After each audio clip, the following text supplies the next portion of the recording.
images playing such an important role in design.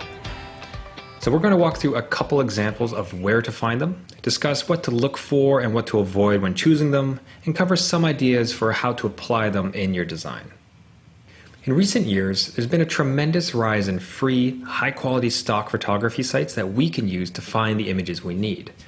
More than just free, these sites offer interesting photos while avoiding a lot of the pitfalls of normal stock photography. So let's go through a couple of the best examples. Unsplash. With categorization and search filter, it is a massive library of images you're completely free to use for your projects. Photos can also be added into collections. You yourself can do this, or you can browse collections that have been put together by others, which could be useful if you found the right type of image but want to see what else is out there. Simply find what you're looking for, download, and go. So, hopping over to the browser, we can see just an assortment of beautiful, interesting photos that this site features. So lots of variety, lots of interesting pieces. If we bring one up, so for instance, we have this cool alleyway. We can then see which collections they're part of. In this case, we have people working. Hop into there, and here's a curation of a bunch of nice photos of people working. So a nice looking desk, calendar, just endless amounts of great looking photos. You can also just search for something. So if we wanted to search for designer, curious to see what this site thinks we look like. And here we are. So a bunch of people working at their computers, usually Macs. At the very least, they included a dog here. So a just absolute ton of photos and just of the highest quality, really beautiful stuff. Another similar example is Pixabay, with a lot of the same great options for collections, searches, and categories, but with an additional nice feature of choosing the size of image you'll download. Let's take a quick look. So a similar type of layout as far as a homepage with search and categories. And here we are, just stunning photography, really high quality stuff and very interesting, really nice compositions. But if we go into something that we found this nice compass image, for instance, see the related ones. Well, now this is actually, one from a sponsored site, which we'll discuss later. Related ones over on this side here. Now, if we go with a free download, here you can see what size we want to choose. So do you want a smaller size, a larger size, or just a massive one at 4,000 pixels wide? So extra additional options for photos that look absolutely gorgeous. Another option is Burst from the fine folks over at Shopify. It has another great selection of images totally free for download. So this one tends to feature a number of unique photos, with also having a nice feature of downloading high-res or low-res options. Let's take a quick peek. So again, relatively similar. We're seeing categories, we're seeing search, and just a number of popular, interesting photos right at the top. Let's go ahead and choose the coffee category, one of my personal favorites. And here we have it.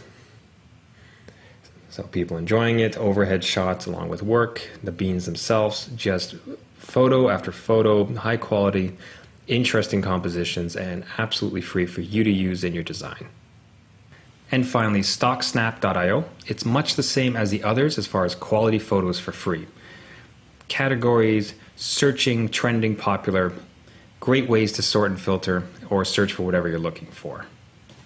Now, it's interesting to note that StockSnap.io as well as Pixabay are a bit more aggressive in their advertisements. So that just means they'll feature a lot of photos that you then have to purchase from Shutterstock or other advertising companies. However, it's not so bad, it's not so obtuse. The sites are absolutely usable, and it's just supporting the service, which we have to get behind.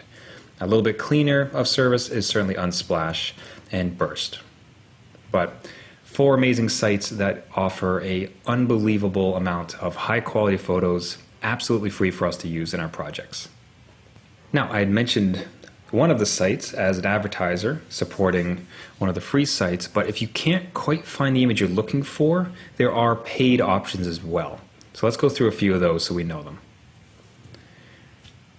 So OnePixel is an interesting entry into this, as most photos here only go for $1. And these are high-res shots, high quality. And most of them tend to have some pretty interesting compositions. If those fail, there of course are the 2 most popular stock sites with iStock Photo and Shutterstock. They have pricing plans or pay-as-you-go, which can be a little bit burdensome, but they are both serviceable options if all the other outlets have failed. So with a sea of photos at our disposal, many of them free, how do we choose good images? So knowing a good photo from a bad one might seem like an artistic endeavor, but really with some guidelines, we can know what to avoid and what to look for. On a technical level, we want to ensure that the photo is of high quality. Now, with the sites we just went through, this won't often be a problem, but it's important to know how to spot it. We want to ensure that the photo is never blurry or pixelated, nice and crisp, high resolution. It's also important that it's never distorted or stretched to make it look unnatural. These are important so the design doesn't suffer and appear low quality itself. Low quality image, low quality design, low quality outcome. We want to find images that feel authentic and to avoid images that are cliche, cheesy, or unnatural. That might seem hard to pin down, but you recognize these types of images all the time. It's a staged photo with unnatural or unhappy poses, unnatural smiles, and awkward actions. It's a graphic that feels dated or it's simply too on the nose. We want to think about our target, having a conversation with them, and what emotions we want to evoke. The image should competently speak to that. If we're going to use multiple images, we'll want to ensure that they feel as connected as possible.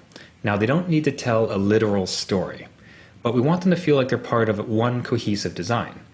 They seem like they belong together when placed side by side. So the compositions are close, the colors are perhaps close. If put side by side, they'd feel like they're part of one collection, not a batch of random photos just thrown together. Much like neon lights, outdoor hiking, and pineapples. We want the images to help us get our message across without getting too literal or not saying anything. So if you want to have images of financial independence, we don't want images of dogs as it's not related. Though pictures of dogs are always perfect. We don't want a photo of people sitting on top of a pile of money or a yacht. It's too cliche or obvious, kind of speaking down to our audience. But instead, perhaps an image of a couple having a fancy meal or happily strolling while traveling, which are subtle ideas of success without being overt. If you're having trouble imagining how to represent a concept with an image without being too on the nose, we can turn to some searches for help.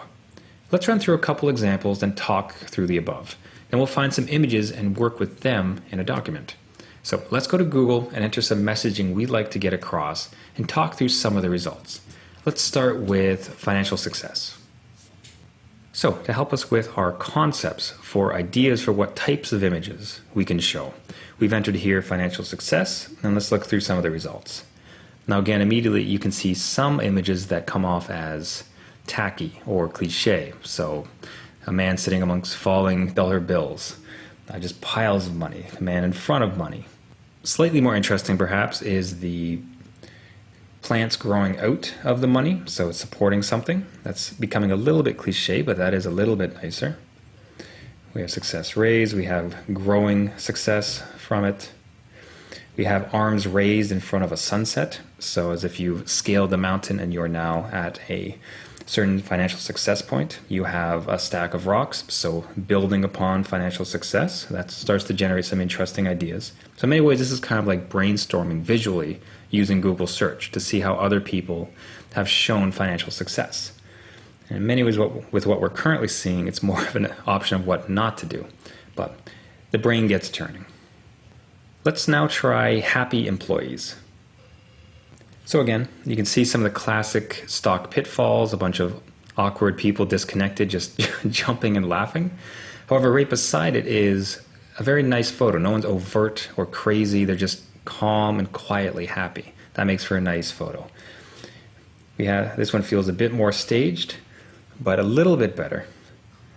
Of course, not as compared to this, which feels unnatural and posed, as opposed to this one, which feels very natural. This feels like we've just walked in a conversation. These look like happy employees that we just happen to sneak a photo of.